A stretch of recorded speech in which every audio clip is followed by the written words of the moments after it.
So this past Saturday, my neighborhood held its annual garage sale, which is basically our version of the Olympics except instead of running, it's middle-aged people power walking for the last George Foreman grill.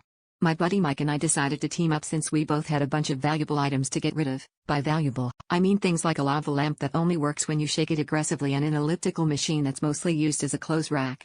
The plan was simple: set up, sell stuff, and use the money for a celebratory pizza. Right out of the gate, things got weird. Old Mrs. Patterson from next door strolled over and offered me a ceramic rooster in exchange for my box of VHS tapes.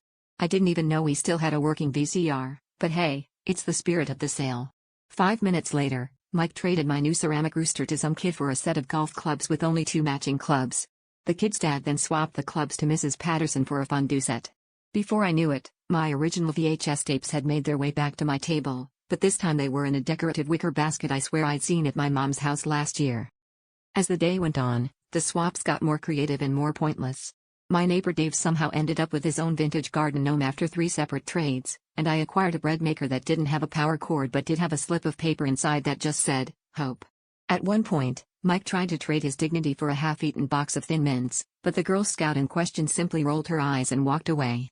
By the end, nobody had any actual money but everyone had someone else's junk, and I was pretty sure the lava lamp was now my mom's new centerpiece. As we packed up, Mike looked around at the chaos and shrugged. Well, at least our stuff found new homes. I glanced down at the VHS tapes, now sitting in the same basket I started with, and realized every single thing on my table was stuff I brought out that morning, just rearranged and wrapped in other people's failed dreams. That's when it hit me: congratulations to us, we didn't have a garage sale, we had a neighborhood recycle.